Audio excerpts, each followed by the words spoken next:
Mais um vídeo da série de 0 a 50 mil por mês na sua empresa de serralheria, e essa vez eu ia falar sobre um pouco das etapas administrativas e os tópicos que a gente vai falar aqui nessa parte são: demissão é bênção na serralheria, 5 passos para melhorar a sua empresa de serralheria, acorde serralheiro, você precisa acordar, enganaram minha empresa de serralheria, queriam processar minha empresa de serralheria, boleto falso para a serralheria e economizar 13 mil reais na serralheria.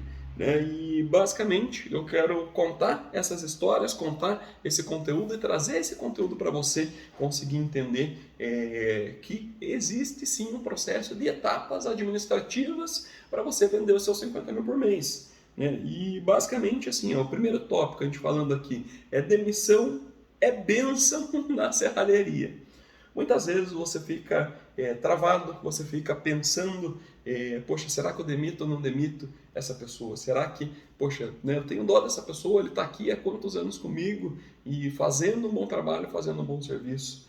Mas às vezes acontece o seguinte, às vezes aquela pessoa que está com você, às vezes ela não está evoluindo, não está fazendo o que tem que ser feito na empresa de serralheria. Às vezes uma pessoa excepcional, exemplar, chega no horário, te trata bem o cliente, mas às vezes não consegue fazer um produto da maneira correta. Às vezes você dá a instrução, ele não entende o que é para ser feito, às vezes ele até entende o que é para ser feito, mas acaba fazendo de uma maneira diferente do processo dele. E quando a gente pensa em uma empresa de serralheria que vai crescer, você sim precisa de funcionários, você precisa de colaboradores, mas acima de tudo, você precisa de colaboradores que vistam a camisa da empresa, e acima de vestir a camisa da empresa, que sejam, tem que ter duas características. Primeiro, a pessoa tem que ser ensinável, ou seja, aquilo que você fala para ela, ela tem que estar disposta a aprender. E a segunda característica, a pessoa precisa querer uma evolução. Aquela pessoa que vem para a tua empresa de serralheria e vai ficar parada muitos anos dentro daquela mesma posição, a chance é que ela vai gerar improdutividade, a chance é que ela não vai trazer resultados para a tua empresa de serralheria. Então, às vezes, o que acontece? Quando você demite uma pessoa, acaba sendo bom para a empresa e, acima de tudo, às vezes você está liberando aquela pessoa para ir prosperar em algum outro lugar. Às vezes aquela pessoa chegou na tua empresa de serralheria, às vezes está um mês ou às vezes está 5 anos na tua empresa de serralheria, e às vezes ela não consegue prosperar ali dentro, às vezes ela não consegue evoluir de carreira, às vezes ela não consegue ganhar mais, às vezes você não consegue dar um bom salário para aquela pessoa. Por quê? Porque às vezes a pessoa não tem o nível de produtividade que você espera, às vezes a pessoa não tem o nível de habilidade, ou às vezes ela não está nem exposta, e às vezes ela vai para uma outra empresa, vai para um outro lugar onde às vezes a pessoa se identifica mais, melhora mais e acaba tendo mais resultados, e quem sabe às vezes até um dia ela possa voltar a trabalhar com a tua empresa, mas de uma maneira onde seja eficiente, onde tenha uma maneira onde você consiga evoluir e até a pessoa consiga evoluir com os processos. Então, às vezes é o melhor para os dois lados, às vezes é melhor você realmente falar, gente, de maneira amigável, tá aqui, realmente não está funcionando, a gente está deixando as portas abertas para você, mas é o momento de encerrar aqui. Para quê? Para que seja uma bênção para as duas pessoas, para que você consiga contratar uma nova pessoa que vai te ajudar a construir a sua serralheria dos sonhos, mas acima disso, que ela também consiga construir a vida que ela espera, a vida que ela quer. E se é produtivo, se está feliz, se não está feliz, a pessoa precisa encontrar o seu caminho. Então, se é produtivo, está feliz, está conseguindo dar execução dentro da empresa de serralheria, tá tudo bem, continua, mas se não é feliz dentro do local, libera a pessoa para ir embora, não fique travando, segurando, querendo apenas aumentar salário, querendo apenas melhorar tudo que é possível dentro daquela pessoa, porque existe uma maneira que você trabalha, existe um meio que você trabalha, existem profissionais no mercado, aí você consegue contratar esses profissionais. Se você não sabe disso, a gente explica dentro lá, serralheria, como contratar, serralheria 50K, que é o nosso treinamento mais avançado, a gente explica como contratar profissionais, mas basicamente a demissão em muitos momentos é bênção na empresa serralheria. E existem sim 5 passos dentro de uma etapa administrativa que vai te levar aos teus 50 mil por mês para melhorar a tua empresa de serralheria. E esses 5 passos para melhorar a sua empresa de serralheria são: faça o controle financeiro, compre com parceiros bons, pedido, faça desenhos, faça PCP e termo de entrega. A gente precisa criar processos para evoluir. O que você precisa?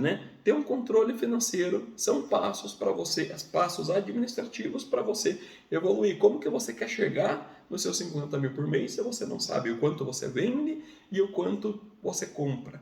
O quanto você gasta com o quanto está tendo de lucro na tua empresa de serralheria. Se você não sabe, chega o final do mês, você comprou, vendeu e você não sabe quanto sobra de lucro, se você sobra o dinheiro ali, sobra um dinheiro e simplesmente você pega, tira e põe no bolso da tua empresa, no bolso da tua pessoa física, você não sabe quanto é da empresa, quanto é da tua pessoa física, simplesmente a chance é que você pode até algum dia chegar nos teus 50 mil por mês, mas vai acontecer que você não consegue crescer mais o seu negócio, porque você não tem um controle financeiro, então você precisa controlar o financeiro da tua empresa.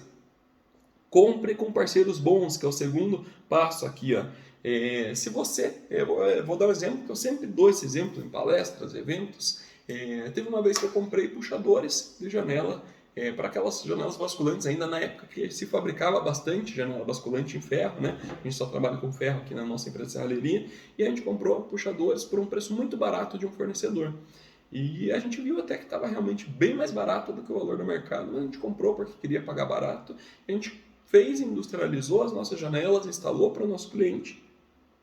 Passou 2 meses, todos os puxadores, e eu lembro que era mais ou menos uma quantidade assim, de umas 300 janelas, mais ou menos, todos os puxadores acabaram descascando e soltando uma ferrugem de dentro para fora. E o que a gente foi, ao descascar ali, a gente começou a observar que eram puxadores velhos, que já tinham enferrujado dentro do estoque, e aquele fornecedor só tinha ido lá e passado uma cromagem por cima e vendido para a gente, ou uma galvanização por cima e vendido para a gente. E começou então a estourar aquela ferrugem de dentro para fora, depois de 2 meses entregue o serviço para o nosso cliente. E então o cliente entrou em contato com a gente teve que ir lá fazer uma manutenção, e daí a gente entrou em contato com o fornecedor e falou, aqueles puxadores que você me vendeu aí um tempinho atrás, começou a estourar ferrugem do nada, e não era para acontecer, Isso daí, como é um material galvanizado, ou então um material cromado, tem que durar um bom tempo sem começar a aparecer ferrugem. E o nosso fornecedor falou, infelizmente eu não posso ajudar, vocês já pagaram um valor menor que o mercado, então se virem. E o que aconteceu? A gente, por não ter um fornecedor que nos deu uma assistência, ou nos atendeu, ou às vezes a gente quis só comprar do mais barato e acabou tomando um prejuízo. A gente teve que ir lá tirar todos, pense a mão de obra, você tirar todos os puxadores, soltar rebite, cortar rebite, ir lá e trocar e rebater rebite com puxadores novos, e principalmente a gente acabou perdendo todos aqueles puxadores. Olha o transtorno que gerou na nossa empresa de serralheria por não ter um fornecedor bom naquela época. Então, muitas vezes você precisa sim de um preço bom, um preço de qualidade, um preço baixo do teu fornecedor, mas acima disso, você precisa ter fornecedores parceiros, onde você precisa de um material, você precisa de uma assistência, você precisa de uma entrega rápida do material, e aquele fornecedor vai te ajudar. Então, você tem que cotar? Sim, mas escolha uma série de alguns fornecedores parceiros. Vai ter 3 fornecedores, 4, 5 fornecedores daquele tipo de material, e sempre trabalhe com esses fornecedores, sempre compre desses fornecedores. Pode ser que você intercale um dia entre um e outro, está tudo bem, mas você tem uma parceria de pessoas que sempre vendam para a tua empresa de serralheria, se você quiser chegar nos seus 50 mil por mês, para você não ficar batendo cabeça por aí. E basicamente assim, depois disso, você precisa então fazer pedido e desenhos. Muitas vezes a gente ia lá, negociava um serviço com o cliente, falava verbalmente com o cliente e depois ia entregar um serviço, ia entregar um produto para o cliente. O cliente falou, não, poxa, não era isso que eu combinei com você, era outra coisa. Eu lembro uma vez que a gente fez um serviço e era dono de uma grande construtora que a gente atendia aqui em Curitiba. E a gente negociou, fechou o serviço, foi lá, mediu, o cliente tinha pago a entrada, a gente foi, mediu, entregou, e a hora da gente receber o restante, o cliente foi lá e olhou o serviço e falou, não foi isso que eu orcei com vocês, eu lembro que era uma série de guarda-corpos, falou, não, eu queria um guarda-corpo quadrado, né? E a gente falou, não, mas a gente veio aqui, você pediu um guarda-corpo padronizado com bombeiro, tem que ser um tubo redondo, e a gente tinha ali, então, um descritivo na nossa proposta comercial, né, falando ó, quais eram os materiais, quais eram os tubos. Então, ó, tá aqui o pedido, né? A gente fez um pedido, a gente fez um orçamento, você aprovou esse pedido aqui, então, ó, tubo redondo de 2 polegadas, tubo redondo de 1,5, tubo redondo de 3/4, tá aqui, é o que você pediu. Né? E naquele momento a pessoa, não, realmente, é verdade, né? Tá aqui, eu realmente às vezes acabei não percebendo e acabei comprando e aprovando dessa maneira, mas vocês têm razão. Né? E o que aconteceu? Até a pessoa pediu para a gente fazer alguns ajustes naquele guarda-corpo, mas além disso, né, a gente conseguiu fazer uma nova proposta, um novo orçamento, e pense se a gente simplesmente não tivesse feito um pedido, não tivesse feito uma descrição, ou então às vezes a pessoa não faz um desenho, não explica, não se comunica muito bem com o cliente. Isso daí lá na frente acaba dando uma zebra dessa, é todo prejuízo. Pense você ter que ir lá, retirar todos os produtos e produzir tudo de novo e simplesmente perder aquele material que você produziu. Perder tempo, perder material, pode ser que o material até você aproveite para uma próxima obra, um próximo serviço, mas às vezes você já vai ter que fazer adaptação ali, já não é a mesma coisa de material novo. Então, quando se trabalha com uma serralheria que quer chegar aos 150 mil, pensando em etapas administrativas, sim, você precisa fazer um pedido, você principalmente precisa fazer talvez até um desenho, porque quando é você que vai lá, conversa com o cliente, fecha, tudo bem, mas quando a gente fala em uma serralheria 50K, você vai ter mais pessoas que vão te ajudar dar acabamento, você vai ter mais pessoas que vão te ajudar a produzir, você vai contratar um serralheiro, você vai contratar um ajudante. E como exemplificar para essas pessoas o que você vendeu para o teu cliente? Poxa, nessa situação, você vendeu, por exemplo, esse guarda-corpo, que era em ferro redondo, mas às vezes você precisa, quantas vezes, por exemplo, a gente vendeu um produto para um cliente de uma cor, e daí a pessoa que ia pintar acabou pintando de outra cor. Né? Então, se você não tem um pedido, se você não tem um desenho especificando, simplesmente você deixa isso na cabeça da pessoa que trabalha para você definir. Então, você precisa definir um desenho, você precisa definir um pedido para você não se complicar lá na frente com o teu cliente. Então, se você quer vender seus 50 mil por mês, você precisa focar nisso também. Então você vai fazer pedido, vai fazer desenhos, você vai fazer também um PCP. O que é PCP? PCP é Planejamento e Controle de Produção. Muitas pessoas têm dificuldade de saber quanto tempo falar para o cliente, né? Poxa, ó, fechou o serviço? Ah, não, ó, daqui 20 dias úteis eu te entrego, daqui 30 dias úteis eu te entrego, daqui 15 dias úteis eu te entrego. E às vezes o cliente faz uma pressão ali na hora do fechamento, que é para ontem o serviço, e às vezes você acaba cedendo, e você atrasa o serviço de um outro cliente que você já tinha fechado para conseguir entregar o cliente desse novo que você fechou, e às vezes acaba entrando mais um serviço no meio do caminho, você também promete para o mesmo dia, né? E acontece que você não entrega nenhum dos 3 clientes, você atrasa com os 3 clientes, e os 3 clientes acabam vindo e ficando doido com a tua empresa de serralheria. E quando a gente fala em um ciclo de vendas, a gente precisa com que o que você combinou com o teu cliente, você consiga entregar. Tem previsto no meio do caminho? Tem, mas tem que ser imprevistos e não má organização. Então, planejamento e controle de produção serve para quê? É uma planilha onde você vai colocar lá no Excel, no teu computador, para saber, poxa, eu fechei esse serviço, então meu prazo de entrega para o próximo serviço é tantos dias, meu prazo de entrega para o próximo serviço é tantos dias.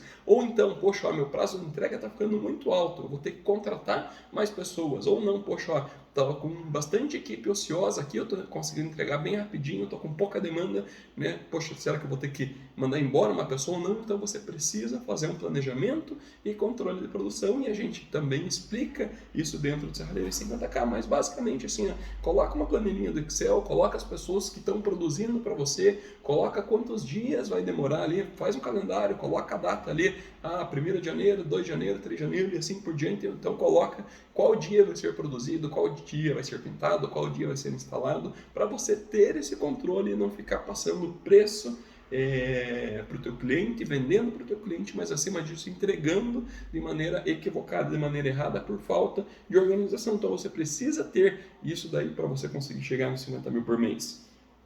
Né? E faça então, além do seu PCP, uma previsão de entregas média para a tua empresa de serralheria. Né? Você precisa entender que você tem que então ter essa previsão de entrega em um período médio. Poxa, eu normalmente trabalho dentro dos meus produtos, início da instalação em 20 dias úteis. Ou seja, depois que o cliente fechou comigo, assinou o pedido, foi lá e fez um pagamento de entrada para o serviço e principalmente liberou medidas finas, a partir daquele momento se considera então os 20 dias úteis da minha empresa de serralheria. E o teu prazo de entrega pode ser 15 dias úteis, pode ser 30 dias úteis, mas o que é interessante? Você definir então esse período para você conseguir evoluir, né? E principalmente você conseguir ter esse controle. Poxa, tá, meu período, por exemplo, é 20 dias úteis. Ah, poxa, mas minha produção já está em 30 dias úteis, 40 dias úteis. Poxa, eu preciso sair correndo e contratar mais gente, mais equipe para produzir, para instalar, porque eu não estou dando conta de toda a demanda que entrou. Ah, não, poxa, eu estou com 20 dias úteis, mas tem aqui a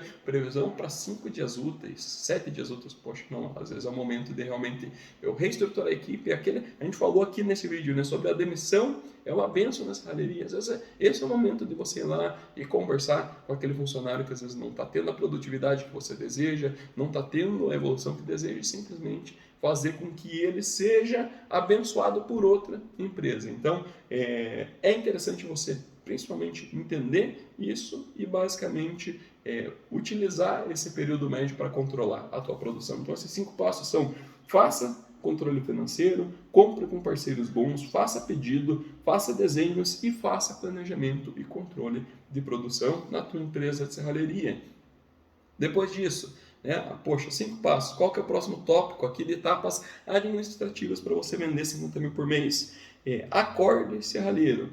O que precisa acontecer para você entender que está tudo errado? Muitas vezes você fica dormindo no ponto.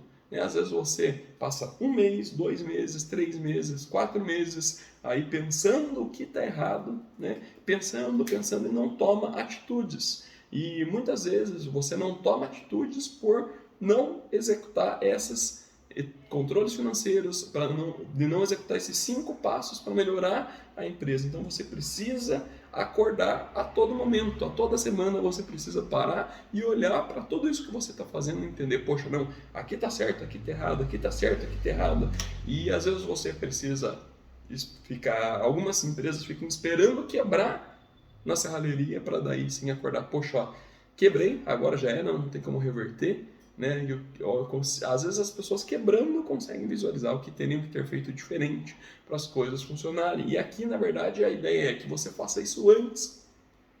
Então, o que você precisa para acordar? Fazer uma avaliação da tua empresa de serralheria, ao menos mensal. E o que é essa avaliação? Você vai lá, vai fazer um fechamento de controle de caixa, vai fazer uma reestruturação dos serviços que você está fazendo, você vai ver quantos clientes você está atendendo, quantos serviços você está fechando, então você vai fazer um controle e principalmente fazer uma análise daquele mês da tua empresa de serralheria. Então acorde ao menos 1 vez por mês na tua empresa de serralheria para você não ter principalmente sustos durante o teu período, durante o teu processo. Então faça análises constantes da tua empresa de serralheria.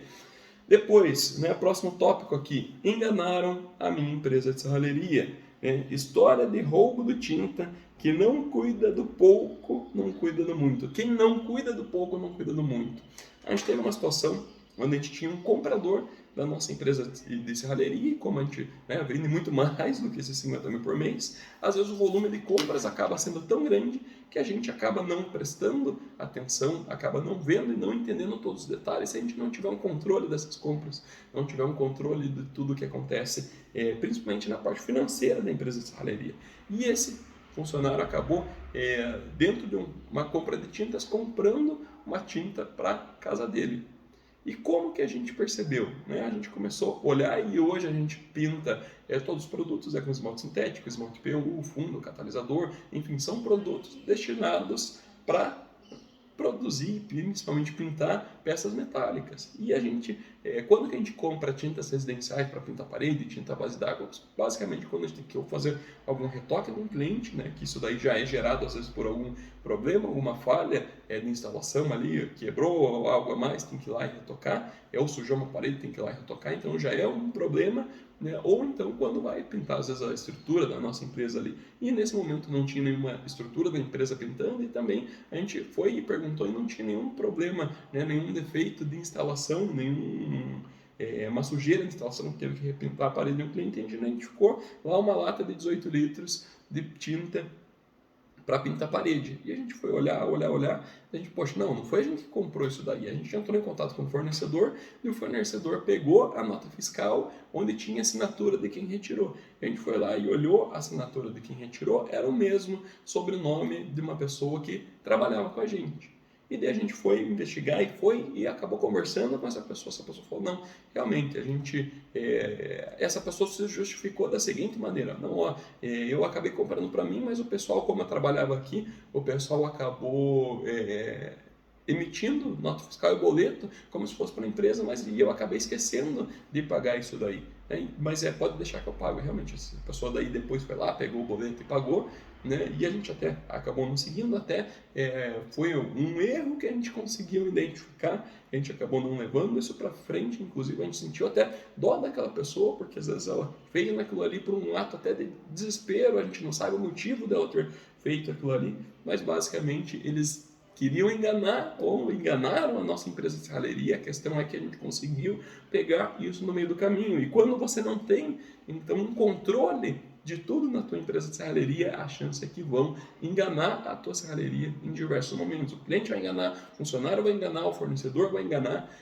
Quantas vezes de a gente comprar material de fornecedor, chegar na empresa, a gente ter comprado 100 barras e a hora de entregar, eles querem entregar 80 barras, 90 barras e ficar 10 para trás ali. Teve uma situação que a gente comprou disco ali, comprou disco flap, disco de corte, chegou na empresa, era como se fossem 100 discos também. A gente foi contar, tinha 80, 90 discos ali. Daí depois a gente foi ver, daí o cara falou, não, esqueci dentro da cabine lá 10 disquinhos. Daí o próprio caminhoneiro veio, entregou e deixou. Então, se você não tem esse controle, se você não tem essa conferência, se você não tem esse cuidado, você vê, ali o caminhoneiro já ia ficar com 10 discos, que era disco que a gente iria pagar. E não é nem problema da empresa. Às vezes era aquele caminhoneiro que queria prejudicar, não prejudicar, mas queria levar uma vantagem, né, naquela entrega ali.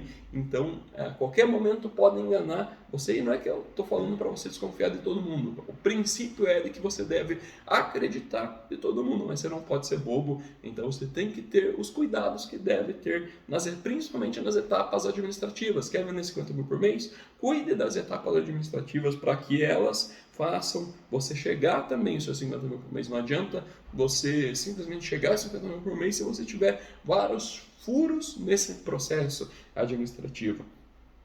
E a gente pensa, né?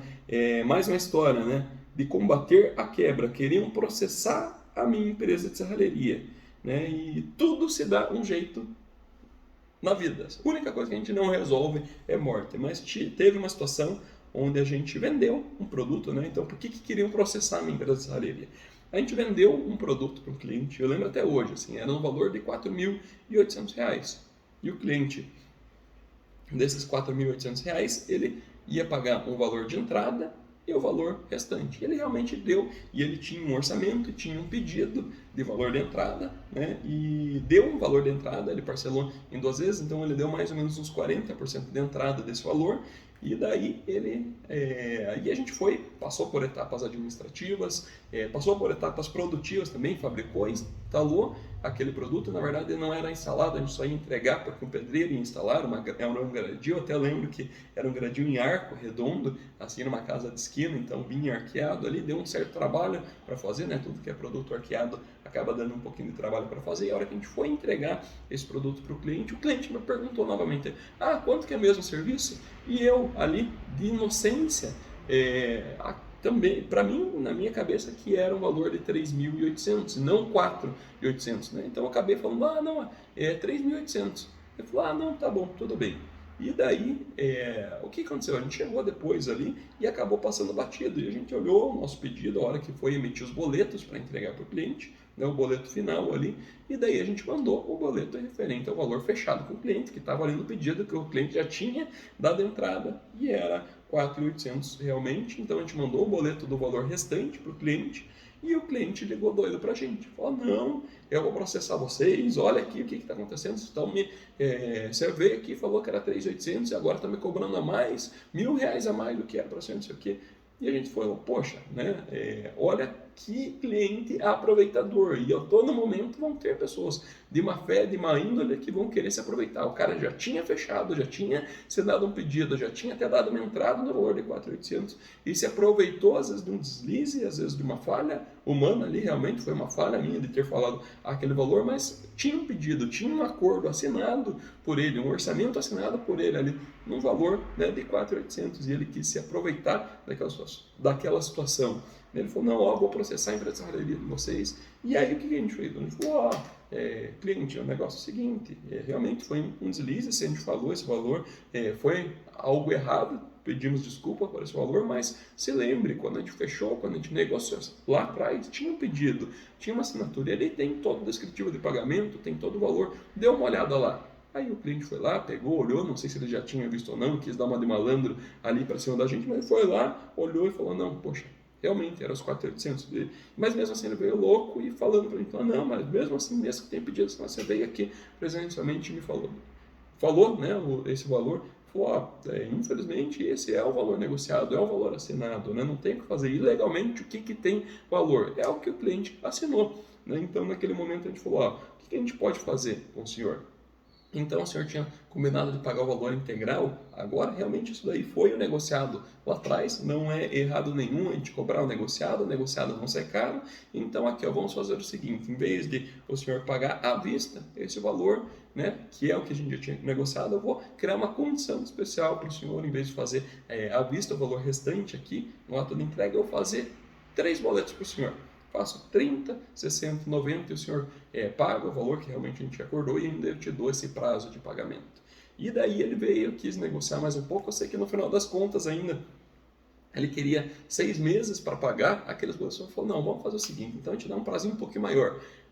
4 meses, né? 30, 60, 90, 120. E aí a gente parcelou aquele restante e ele pagou o valor total dos 4.800, não entrou com processo contra a nossa empresa de serralheria e realmente se ele entrasse ele não iria ganhar, porque tinha um pedido assinado. Ele só realmente quis usar a má fé, quis usar um deslize que às vezes a gente pode cometer, que a gente é humano, todo mundo é humano, você é humano, você pode cometer um deslize como esse. Agora, pense o seguinte, se a gente não tivesse feito uma etapa administrativa de ir lá e conversar com esse cliente, falar com esse cliente, a gente simplesmente iria tomar o processo, por mais que às vezes a gente ganhasse, né, porque não teria, estava ali, tinha pedido assinado, orçamento assinado, tudo, o cliente tinha concordado, mas pense o transtorno que dá, o tempo que dá, advogado que tem que pagar, então com certeza iria prejudicar a nossa empresa de serralheria. E o que acontece? Aqui, se a gente conseguiu resolver apenas com poder de negociação, apenas com conversa com o cliente, tudo no final das contas se resume com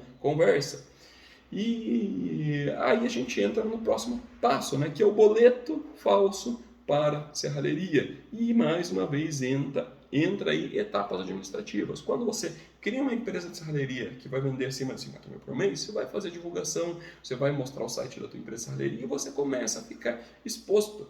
E você ficando exposto, vai vir inúmeras pessoas de boa fé que querem comprar e inúmeras pessoas de má fé que realmente também vão querer abusar do teu anúncio. E o que aconteceu? Há um tempo atrás a gente recebeu uma ligação da nossa empresa de serralheria falando bem assim, ó, gente, vocês estão com... Aqui é do primeiro cartório, deram o nome de um cartório ali aleatório, falou, ó, a gente está aqui nesse cartório e vocês estão com um boleto em protesto, esse boleto, se não pagar hoje, até o final do dia tem protesto, eu vou te deixar um número aqui, né, e você liga nesse número para poder fazer o acordo e não ir para protesto e fazer o pagamento desse boleto. E a gente falou, poxa, mas que complicado, né? A gente não sempre paga certinho, nunca deixou atrasar um boleto, como que está protesto? Deve ter passado, não deve ter recebido o boleto e deu vontade de pagar naquela hora. A gente falou, não, mas espera aí, vamos entender o que está acontecendo. A gente desligou ali, tudo bem, desligou aquele telefone e ligou para esse número que eles tinham passado para a gente. A gente ligou, uma outra pessoa atendeu, falou, primeiro cartório, não sei de tal, deu o nome do cartório, e daí falou, realmente, vocês têm um boleto de protesto, o CNPJ de vocês é tal, o nome de vocês é tal, e realmente quando você começa a se envolver, as pessoas começam a ter acesso aos seus dados. E o boleto é de tanto, é de um fornecedor de vocês, né, e daí vocês precisam pagar hoje, se não pagar hoje, a gente simplesmente vai acabar protestando, e daí depois vai ter custas, vai para a Serasa e tudo mais. E a gente foi entender, mas tudo bem, qual que é o fornecedor, o que é? Daí ele falou, não, a gente vai mandar o boleto para vocês. Eles pegaram e mandaram. E a gente pegou aquilo ali, realmente era um nome de fornecedor como se fosse um nome de aço. E a gente olhou, pô, mas peraí, né? É nome de empresa de revenda de aço, mas eu não conheço essa empresa, que empresa que é? E a gente foi ver, a gente foi lá no nosso controle administrativo, tudo que tinha comprado, tudo que tinha pago, e daí a gente foi ver, poxa, não, mas isso aqui não é conta nossa, não é nosso fornecedor, esse boleto não faz sentido, isso aqui é um golpe. Então, por ter esse controle financeiro, a gente foi lá, identificou que era um boleto falso para a nossa empresa de serralheria, simplesmente não fez pagamento. E daí depois a gente até ligou para o mesmo número. Ela falou, a gente pagou, a gente até falou, a gente pagou o boleto aqui, tá tudo certo, a gente queria só ver. E daí nesse momento a pessoa que atendeu deu uma risada grande. Eu falei, ó, caiu num golpe, abraço para você, tchau, e desligou.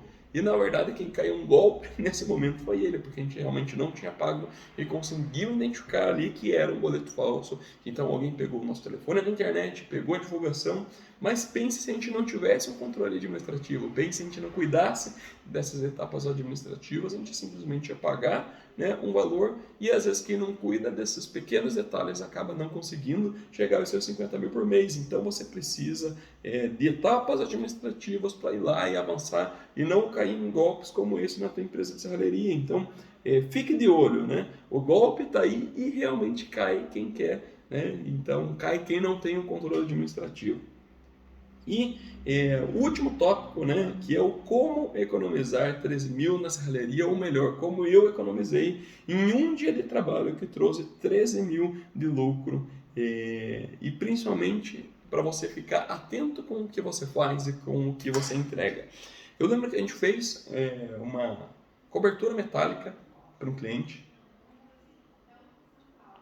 e essa cobertura metálica era por uma estrutura onde iam ficar alguns tratores embaixo. Então ela dava 40 metros de altura, acho que de profundidade dava mais ou menos uns 8, 9 metros de profundidade, e eram esses 40 metros. Esses 40 metros a gente ia ter uns pilares de concreto nas duas pontas, ele ia recuar 5 mais 5 metros, iam ter mais 2 pilares, e eram então 30 metros de vão livre. E pense você fazer uma estrutura de 30 metros de vão livre, né? Que estrutura metálica você ia ter que pôr, que altura de viga você ia ter que pôr, né? E a gente, né, eu, lógico, né, como eu tenho esse conhecimento de engenharia mecânica, quando a gente fez essa proposta, eu fiz um dimensionamento, né? Falei, não, poxa, ó, aqui nessa estrutura, fiz algo bem rápido, bem simples ali, para a gente conseguir estimar e passar um orçamento e passar um valor para o cliente. Então a gente estimou uma viga e de uma determinada altura. E a gente passou para o cliente, beleza, foi, negociamos com o cliente, fechamos com o cliente. E daí a gente falou, não, poxa, ó, vamos confirmar se isso aqui está certo, vamos pegar e vamos passar para o engenheiro, parceiro nosso, que só trabalha com cálculo estrutural, para ele revisar e dizer qual que seria a medida dessa viga. Eu lembro que a nossa viga era mais ou menos uma altura de 48, 50 centímetros de altura. E a gente mandou para esse engenheiro calculista, e esse engenheiro calculista calculou uma viga de 60 centímetros de altura, uma viga aí de 60, que acho que é uma das maiores que tem disponíveis no mercado aí à venda. E daí a gente voltou e foi ver o preço dessa viga para comprar do nosso fornecedor. Poxa, agora chegou a hora de executar, vamos ver quanto que custa. E essa viga, pensa, né? São 40 metros de distância, né? Então vai ter um volume ali de vigas que teria que comprar. E daí a gente foi cotar com o nosso fornecedor, então esse valor a mais que daria no aço, por ter aumentado, essa viga daria 13 mil reais. Né? E agora pense se a gente simplesmente fosse lá, tivesse comprado e feito, era algo que a gente não previu no nosso orçamento. Né? E o que a gente fez? Eu falei, poxa, não pode, né? Não está correto. Só que eu fiz um pré-dimensionamento, eu tive um cuidado antes, né? Então eu vou revisar. E o que eu fiz? Fui lá, fiquei um dia trabalhando. Peguei materiais, peguei vídeos na internet, peguei todo o conhecimento que eu tive, livros, e comecei a recalcular aquela viga. Olhando, calculando, dimensionando, e o volume de material, e peso, e carga, e vento, enfim, fiz todos os cálculos. Eu falei, não, poxa, ó, realmente nessa condição aqui, passa no que a gente tinha orçado já para o cliente, né? Não precisa a gente investir esses 13 mil. Mas de qualquer forma, eu vou lá e vou conversar com o engenheiro que fez o cálculo. Daí fui lá, conversei, mostrei, ó, fiz assim, assim, assim, assado. E aí, o que você acha? Falou, não, realmente, você está certo. E ele, não é que ele tinha calculado errado, mas às vezes ele tinha superestimado, né, alguma coisa, algum valor, colocou um coeficiente de cagaço ali, né, com medo que aquilo ali realmente espancasse e caísse. Então o que acontece? Um dia de trabalho me resultou uma economia de 13 mil reais, porque eu tinha previsto algo anteriormente e tinha orçado e passado para o cliente, negociado, fechado, né? E basicamente depois fechado com o cliente é difícil você aumentar o valor, aumentar o preço, fazer um aditivo de obra. Então a gente não quis fazer isso, a gente foi lá e calculou, e a gente então, se não tivesse investido esse um dia de trabalho para recalcular e reavaliar, ou seja, feito uma etapa administrativa que muito bem feita, a gente simplesmente ia ter um prejuízo aí de 13 mil reais. E aqui eu dei um super exemplo, né, de 13 mil reais, mas quantas coisinhas que às vezes você calcula, faz o orçamento de um jeito, levanta o material de um jeito e depois, a hora de executar, né, ou a hora de comprar o material, às vezes não está daquela forma. Às vezes, por exemplo, você cotou o material com o fornecedor e a hora de comprar aquele material, o fornecedor quer vender num preço maior, num preço mais elevado, ou às vezes você até deixa de negociar compras de material e acaba às vezes deixando dinheiro na mesa. Então o que você precisa fazer? Ter um cuidado com o que você faz, com o que você orça, o que você está executando, né? É a mesma coisa que você orçou, para você não ter esses prejuízos, e isso faz parte de uma etapa administrativa. E aqui eu dei um super exemplo, né? De uma viga super alta, grande, mas às vezes acontece realmente com coisinhas pequenas, né? Produtos de menores valor, e às vezes você pensa, poxa, não, mas isso aqui é só 100 reais, isso aqui é só 200 reais, isso aqui é só 1.000 reais, e você vai indo, a hora que você vê 100 em um, 200 no outro, 1.000 em outro, a hora que você vê no final do mês, você pode às vezes até vender os seus 50 mil por mês, mas se você tiver ali 3 mil, 4 mil, 5 mil de prejuízos que você não previu nas etapas administrativas, simplesmente, isso aí sai do teu bolso, sai do lucro da tua empresa, às vezes você não cresce, você não evolui mais, você não sabe por quê. Então é o momento de você parar, você focar em etapas administrativas aí e entender um pouquinho mais sobre gestão para você evoluir e crescer em direção aos seus 50 mil por mês. Se a gente está falando de uma série de 0 a 50 mil por mês, você precisa entender que esse vídeo é um vídeo que dá essa real importância, porque você deve focar também em etapas administrativas, em controle financeiro, em pedido, em desenho, em controle de produção, para você dar os próximos passos em direção aos seus 50 mil por mês. Isso aqui, estou falando que é para você fazer tudo de uma vez? Não. Né? O que é o teu principal foco? É vender 50 mil por mês. É você fazer divulgação, você fazer visita técnica, você fazer atendimento, orçamento. Esse é o teu principal foco. Mas as demais etapas precisam acontecer. Nem que seja um pouquinho. Comece um pouco hoje. Né? Faça uma atividade hoje. Daqui um mês faça outra atividade. Daqui outro mês faça outra atividade. Vai implementando aos poucos essas etapas administrativas para que você consiga chegar nos 50 mil, consiga passar nos 50 mil, mas principalmente que você consiga dar os próximos passos acima disso. Que você venda sim, mas venda de uma maneira eficiente, que tua empresa consiga crescer. E eu queria que você deixasse nos comentários aqui embaixo, então, o que você viu, o que você entendeu da etapa administrativa aqui hoje, que você vai pôr em prática a partir de hoje. O que você vai fazer? Você vai fazer um controle financeiro? Você vai fazer um desenho? Você vai fazer um pedido com o cliente? Você vai fazer planejamento e controle de produção? Então coloca aí, né, o que pode te ajudar a vender os seus 50 mil por mês, e principalmente compartilha esse vídeo com pessoas que precisam controlar as etapas administrativas. Com certeza você tem um amigo serralheiro, ou um concorrente serralheiro, ou alguém que precisa disso. E por que mandar para o teu concorrente? Porque o teu concorrente é uma pessoa que, se ele entender isso, ele começa a parar de cobrar baixo no valor dele, começa a parar de fazer serviço errado, começa a parar de fazer aquele cocô de pombo. Então a gente precisa ter um concorrente de qualidade para que facilite o nosso caminho no nosso mercado. Então, se você acredita que tem alguém que conhece sobre serralheria, que quer evoluir com serralheria, encaminhe esse vídeo para ele aí, com certeza vai ajudar ele também. Se inscreva no canal, ative as notificações para continuar participando dessa série, de séries como essa, de 0 a 50 mil por mês, né, se você quer evoluir com empresa de serralheria. Um abração e até o próximo vídeo dessa série.